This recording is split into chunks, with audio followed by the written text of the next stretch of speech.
Maria. Hakuna mtume wala nabii aliyezaliwa kwa njia hiyo isipokuwa ni Yesu Kristo peke yake. Kuonyesha kwamba yeye alikuwa ni mwana wa Mungu aliyeishi maisha makamilifu 100%. Aliishi maisha duniani akiwa binadamu 100% na akiwa Mungu 100%. Hayupo kama Yesu. Ndugu yangu, amini kwamba Yesu anaweza. Akaletewa taarifa ya kwamba rafiki yako Lazaro amekufa. Yesu hakusita kwenda. Alipofika pale akakuta kweli watu wamekusanyika wengi wanalia. Wakina Martha na Magdalena wote wakaanza kulia. Akasema Yesu, laiti ungekuwepo, wewe ndugu yetu asingekufa. Lakini Yesu akasema mimi ndimi ufufuo, kweli na uzima. Mtu aniaminie mimi hatakufa, na anayeishi akiniamini mimi basi hatakufa kamwe. Yesu akasema nipeleke kule aliko. Akamwita Lazaro toka kaburini. Lazaro akatoka amefungwa sana. Nataka nikwambie, nani kama Yesu? Leo hii tukiomba kwa jina la Yesu mapepo yanatoka. Leo hii tukiomba kwa jina la Yesu mizimu inatoweka. Ndugu yangu, kwa nini usiliamini jina la Yesu? Kwa nini unashaka na jina la Yesu? Kwa nini unalionea aibu jina la Yesu? Kwa nini unaogopa kulisema jina la Yesu mahali popote? Niseme jina la Yesu lina mamlaka. Jina la Yesu limebeba nguvu ya uponyaji.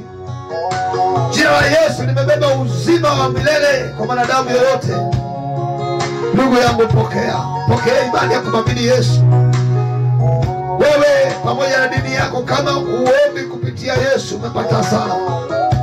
Maana Yesu anasema katika ile Injili ya Yohana 14:13 anasema kwamba mkiniomba neno lolote kwa jina langu litalifanya. Yesu hajasema muombe kwa njia ya Maria. Yesu hajasema muombe kwa njia ya mama yangu, kwa njia ya kaka yangu au dogo zangu. Yesu anasema muombe jambo lolote kwa jina langu. Ni sawasawa na watumishi wa serikali wanaotaka kuomba ruhusa kwa mabosi zao. Wanaanzia ngazi ya mwalimu mkuu. Wanaanzia ngazi ya mwalimu mkuu, hawezi kuruka ile ngazi. Maana mwalimu mkuu amesimama kama ngazi, kama Yesu. Huwezi ukaenda moja kwa moja ukamwona Baba pasipo Yesu kwanza. Tukubali watu wa Mungu. Hatutaweza kubarikiwa kama tumemwacha Yesu. Hatutaweza kufunguliwa kama tumemwacha Yesu. Kubali ndugu yangu kupitia kwa Yesu tu. Hata kama unafunga siku 8, hata kama unafunga mwezi mzima, hata kama unafunga mwaka, lakini kama katika maombi yako upitii jina la Yesu, ndugu yangu umepata hasara. Ndugu yangu unapata hasara bure, unajitesa mwili wako bure. Kubali kuomba kwa jina la Yesu, ili Baba aweze kusikiliza maombi yako, ili Baba aweze kukujali mahitaji yako. Lazima ukubali kuomba kwa jina la Yesu.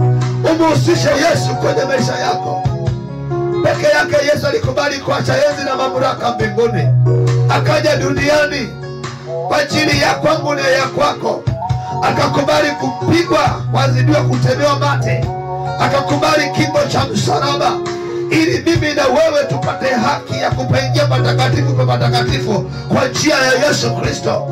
Wewe ndugu yangu unajitenga na Yesu na kupa pole, ili chemichemi yako ya moyo iweze kuponywa. Lazima ukubali Yesu aingie ndani ya moyo. Yesu anasema ukiingia ndani yangu nami nikiingia ndani yako, anasema ombeni lolote mtakalo nami nitalitenda. Lazima tukubali tuingie ndani ya Yesu. Lazima tukubali Yesu aingie ndani yetu, ili Baba tusikie, ili vifungo vyao tufunga viweze kukatika. Lazima tukubali kulikubali jina la Yesu. Lazima tukubali kulitumia jina la Yesu pasipo kuona aibu yoyote, pasipo kuogopa viongozi wote wa dini, pasipo kuogopa watu wote. Lazima tukubali kuliamini jina la Yesu tuwe salama. Ndugu yangu, nakuonea huruma sana baba yangu, mama yangu, ambaye unalikataa jina la Yesu, ambaye una mashaka na jina la Yesu nakupa pole. Nakupa pole baba yangu, nakupa pole mama yangu. Niamini jina la Yesu. Jina la Yesu linaponya matatizo yote ya watu wote. Ndugu yangu, inaonekana dhambi inayoishi ndani yako ni kwa sababu hujampa Yesu nafasi kwenye maisha yako.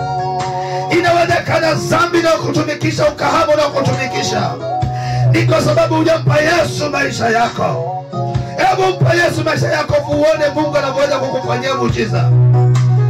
Inaonekana sigara unazovuta usiku kucha, ni kwa sababu hujampa Yesu maisha yako. Ndugu yangu, hebu mpa Yesu maisha yako.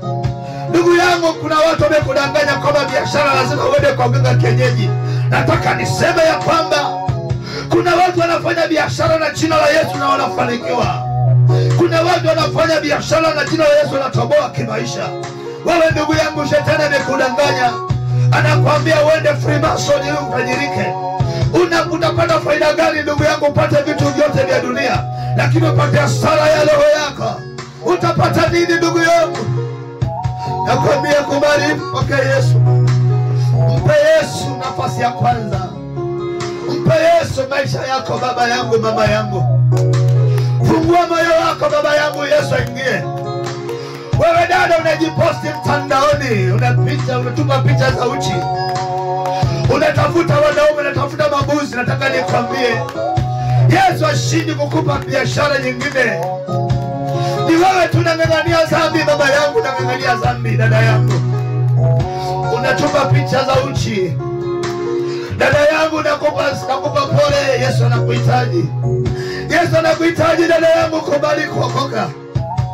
Kubali kuokoka dada yangu, utakufa kwenye dhambi. Yesu anasema katika Injili 8:24, anasema usipoamini utakufa kwenye dhambi.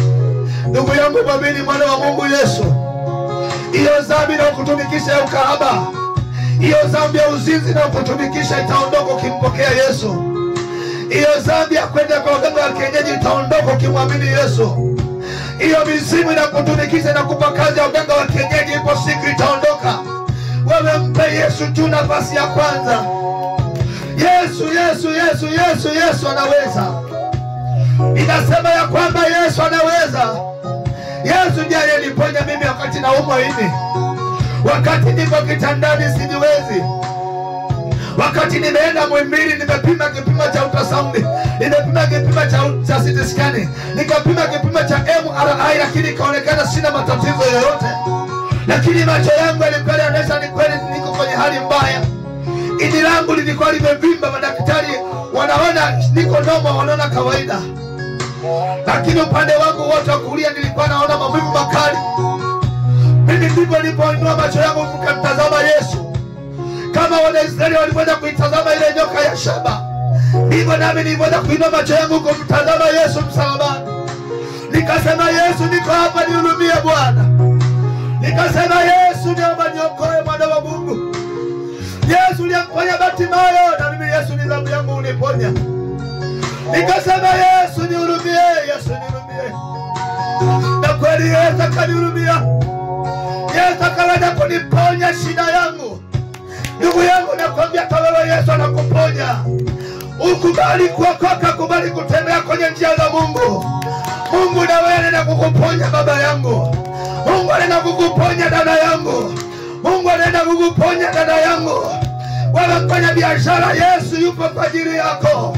Yesu yupo kwa ajili yako kurekebisha biashara yako. Achana na uganga wa kienyeji. Achana na kutoka fala ndugu zako. Tangu umeanza kuwa ndugu zako wamepata faida gani? Watu wanatafuta pesa ili wale na ndugu zao. Lakini wewe shetani anakupa mateso, unapata pesa, unaendelea kuwaua tena ndugu zako. Unatoka fala ndugu zako. Unamkataa Mungu aliye chanzo cha uzima ndugu yangu. Nakwambia utaenda jehanamu usipokubali kuokoka. Yesu anakuhitaji mama yangu. Yesu anakuhitaji kijana mwenzangu. Utaishi kwenye dhambi yako mpaka lini? Kubali kumpa Yesu maisha yako. Kubali kumpa Yesu mama yangu. Kuna mwaka ambao nilikuwa nimechoka kimaisha. Shetani akanibebesha biashara ya kuuza sigara, nikauza sigara. Kuna kampuni moja liko Dar es Salaam pale TCC, nikauza sigara. Nikamwambia Mungu, mimi siwezi nikiendelea kuuza sigara. Mungu, naomba nihurumie. Iweje Bwana mauti anikuta nikiwa nauza sigara? Nikasema Mungu nihurumie, mtoto wako siwezi Bwana. Nikasema Mungu nipe kazi nyingine Bwana. Wakati naendelea kuomba Mungu akaniambia utaenda kusoma. Na kweli namshukuru Mungu akanipa kibali. Nikaweza kwenda chuo cha ualimu. Kwa sababu nilimwambia Mungu siwezi mimi kuendelea kuishi kwenye dhambi. Na kweli Mungu akanipa nafasi, mpaka leo ni mwalimu wa shule ya msingi. Nataka nikwambie hata wewe ndugu yangu unayeuza baa, huo sio mpango wa Mungu kuendelea kuuza baa. Huo sio mpango wa Mungu kuendelea kujenga gesti kwa ajili ya zinaa. Gesti zinajengwa kwa ajili ya wageni tu. Kama ni gesti kwa ajili ya wageni, maana yake mtu anayekuja na mke lazima aje na stakabadhi ya kwamba yeye ni mke na ni mume halali. Nataka nikwambie biashara ya haramu hautaenda mbinguni. Wewe unaogopa serikali kwa kuuza bangi, unaogopa serikali kwa kuuza madawa ya kulevya, lakini unajua ni dhambi. Nakwambia utakufa ndugu yangu, utakufa kwenye dhambi. Mpango wa Mungu ni mwanadamu asife kwenye dhambi. Ndio maana Ezekieli 33 mstari 11 maandiko yanasema kwamba Mungu anakuchukia kufa kwa mtu mwenye dhambi. Ndugu yangu, kubali kujisalimisha kwa Yesu, uwe kiumbe kipya. Mungu akupe biashara nyingine. Wewe unayeuza baa, wewe barmedi, nakwambia omba kwa uchungu. Omba kwa uchungu. Omba kwa uchungu. Omba kwa uchungu. Omba kwa uchungu. Wewe barmedi, omba kwa uchungu. Mungu hajatengeneza maisha yako ili uwe barmedi Bwana. Mungu hajaandaa maisha yako uwe barmedi. Naomba nitambue hili. Hakuna mwanadamu aliyetengeneza ili awe barmedi maisha yake yote. Wewe unafanya biashara ya kuuza ya kufanya kazi za kwenye gesti. Nataka nikwambie Mungu hajawahi kufanya mwanadamu uendelee kuwa kibarua gesti miaka yote. Kuna namna tu shetani amekuteka ili uendelee kufanya kazi za gesti miaka yote. Hebu chukia hiyo hali, mwambie Mungu sitaki kuendelea kufanya kazi za baa. Mungu sitaki kuendelea kufanya kazi za gesti. Mwambie Mungu wako anasikia. Mungu si kiziwi Bwana. Mungu si kiziwi, anasikia. Mungu sio kiziwi, dada yangu, anasikia. Chukua hatua baba yangu. Chukua hatua mama yangu. Yesu yupo kwa ajili yako. Ule biashara ya kujiuza, hebu ichukia, hiyo ni dhambi. Chukia dhambi ya kujiuza. Unayetupa picha za uchi mitandaoni, wewe dada, wewe unayefanya kutupa picha za uchi, unajiposti picha za uchi mtandaoni, wewe dada, Mungu anakuona. Hiyo ni dhambi. Usipokubali kuokoka utakufa kwenye dhambi. Utakufa kwenye dhambi. Nakwambia geuka.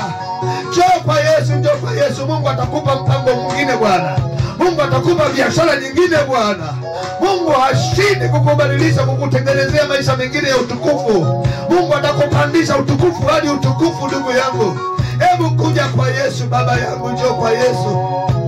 Njoo kwa Yesu baba yangu. Yesu yupo, Yesu yupo. Kubali kuokoka. Kubali kutengeneza maisha yako. Kubali kujiandalia kesho yako ndugu yangu. Mwenye kuiandaa kesho ni wewe. Mwenye kuiandaa kesho ni wewe baba yangu, ni wewe dada yangu. Mwenye kuiandaa kesho ni wewe kaka yangu. Ni wewe kaka yangu mwenye kuiandaa kesho yako. Kesho ya watoto wako ni wewe mwenye kuiandaa dada yangu. Unaendelea kuishi kwenye zinaa ndugu yangu. Ni wewe mwenye kuiandaa kesho yako kaka yangu. Ni wewe mwenye kuiandaa kesho yako baba yangu, baba yangu. Kubali sasa kuja kwa Yesu. Kubali kuja kwa Yesu baba yangu. Yesu yupo kwa ajili yako. Yesu hajakutengeneza wewe mchawi. Yesu hajakutengeneza wewe uwe mzinzi. Yesu hajakutengeneza wewe uwe mlevi. Shetani ndiye aliyeweka ulevi ndani yako. Nakwambia kubali kwa Yesu sasa. Kubali kuja kwa Yesu baba yangu. Pesa zako zinaishia baa. Pesa zako zinaishia kuhonga wanawake. Pesa zako zinaishia kutapanya kwa wanaume. Umevunja ndoa yako kwa mikono yako mwenyewe. Umevunja ndoa yako kwa mikono yako mwenyewe. Kwa sababu umefungua milango, shetani ameharibu ndoa yako. Nataka nikwambie sasa, hebu njoo kwa Yesu, njoo kwa Yesu sasa. Njoo kubali kutubu dhambi. Kubali kutengeneza kesho yako. Kubali kutengeneza kesho yako kwa Yesu. Yupo anayeweza kusamehe mmoja tu. Hata kama ndoa yako imeharibika, lakini Mungu anaweza kutengeneza maisha yako. Mungu anaweza kutengeneza kesho yako tena. Yesu hajashinda kukusamehe dhambi. Wewe kubali tu kusalenda. Kubali kusalenda baba yangu. Kubali kusalenda dada yangu, kubali kusalenda ndugu yangu. Yesu atakutengenezea kesho yako nzuri. Kama uko tayari kuokoka, kama uko tayari kumpa Yesu maisha yako, ninaenda kuomba sasa. Kama uko tayari kumpa Yesu, kama umechoka kabisa kuishi kwenye dhambi, kama umekinai dhambi unayoitenda, kama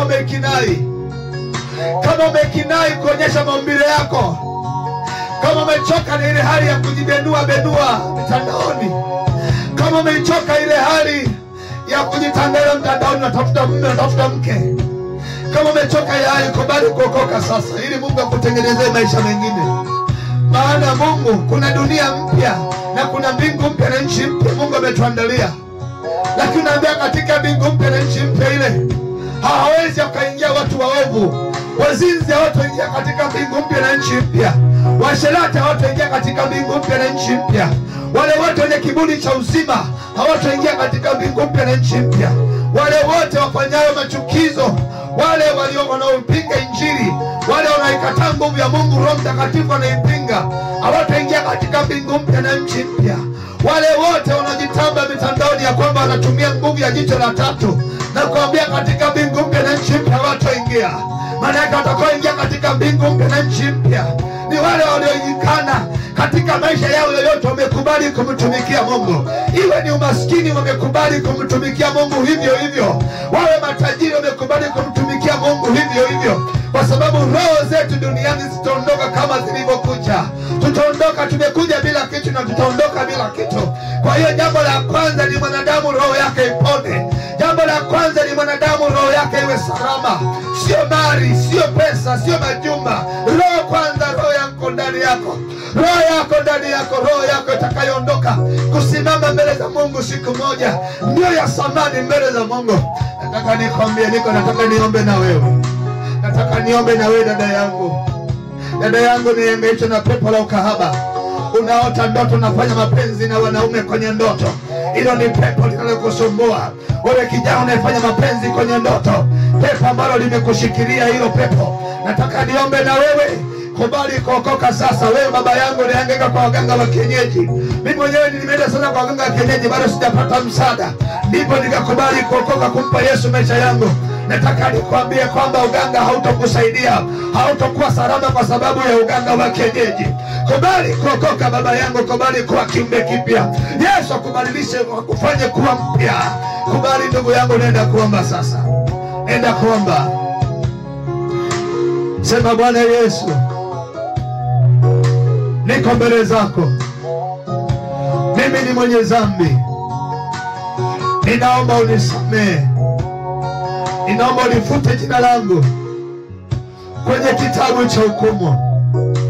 Ninaomba uliandike jina langu kwenye kitabu cha uzima. Naomba ulifute jina langu kwenye kitabu cha hukumu. Naomba uliandike jina langu kwenye kitabu cha uzima. Bwana Yesu, naomba unipe nguvu ya Roho Mtakatifu ndani yangu. Bwana Yesu, naomba uingie ndani yangu. Bwana Yesu, nami naingia ndani yako Yesu. Niwe ndani yako Yesu. Maisha yangu yote nikutumikie wewe Yesu. Nampinga shetani na kazi zake zote. Namkataa shetani na kazi zake zote. Bwana Yesu, naomba utumike pamoja nami. Naomba ukue pamoja nami ninapohudhuria mafunzo ya wokovu. Bwana Yesu, naomba uendelee kuwa mwalimu wangu. Naomba Yesu uendelee kuwa mchungaji wangu, ukinifundisha, ukinielekeza, ukinionyesha njia inipasayo kuiendea. Ni katika jina la Baba, katika jina la Mwana, ni katika jina la Mtakatifu. Amen. Hongera kwa kuokoka. Hongera sana baba yangu. Hongera sana mama yangu kwa kuokoka. Hongera sana binti. Hongera sana kijana, mtoto. Umempa Yesu maisha yako. Kama kuna shida yoyote, utataka ushauri, utataka maombezi, andika namba ya simu hapa: 0788 0788 95 31 51, 0788 95 31 51, 0788 95 31 51. Kwa majina yangu naitwa Mwalimu Mwinjilisti Richard Mwambungu. Richard Mwambungu, Mnyakyusa niliokoka, ninayempenda Yesu. Na kukaribisha sana kwa Yesu, tuwe pamoja. Asili yangu mimi ni mtu wa Kyela. Mungu wabariki sana ndugu zangu mikoani kote, duniani kote, na mpango wa kumtumikia Mungu viwango vikubwa katika jina la Yesu. Shetani anajua tuko nyakati za mwisho. Anapambana kukamata vijana, kuwabebesha dhambi za ushoga, kubebesha dhambi za uzinzi na ulevi, ili kudhoofisha. Maana maandiko yanasema, nimewaandikia ninyi vijana kwa sababu na nguvu mmemshinda shetani. Shetani amegeuza kibao, anataka kwamba akamate vijana wote wawe wameshindwa na shetani. Sasa ninaenda kupinga katika jina la Yesu. Vijana wote lazima tumshinde shetani kwenye matendo yetu, kwenye maenendo yetu yote, katika kumtumikia Mungu katika nguvu, kwa jina la Yesu. Ndugu zangu, tushirikiane katika maombi, tuombeane. Niombee nami nitakuombea, ni katika jina la Yesu. Uwe na siku njema. Karibu sana kwa ajili ya ushauri na maombezi. Niko tayari kwa ajili ya mikutano ya Injili. Kokote nitaenda, nitahubiri Injili katika jina la Yesu. Mioyo yetu iwe safi, watu wa Mungu wapone. Yesu Kristo alikuja kwa ajili ya kuitangaza Injili, kutangaza ufalme wa Mungu, ili watu watoke kwenye ufalme wa shetani waje kwenye ufalme wa Mungu. Wote tukaulaki ufalme wa Mungu. Yesu ajapo, wote tukaishi miaka 1000 kabla tujaingia kwenye mbingu mpya na nchi mpya. Basi tukamlaki Bwana mawinguni na tukaishi naye miaka 1000 kwanza. Tukaendelee kuishi maisha yenye amani, yenye furaha, tukijipongeza pamoja na Bwana Yesu. Na ndipo tutakapomwona Yesu. Na chapa, Biblia inasema kwamba tutakapomwona Yesu, vipaji zetu za nyuso litaandikwa jina lake. Yesu litaandikwa kwenye vipaji vya nyuso zetu. Maana yake uwepo wa Bwana utakuwa umetufunika kuanzia kwenye utosi mpaka kwenye unyayo. Tutakuwa tunatembea kwenye neema ya Kristo na utukufu wa Mungu Baba, Mungu Mwana na Mungu Roho Mtakatifu. Amen. Tuwe na siku njema. Amen.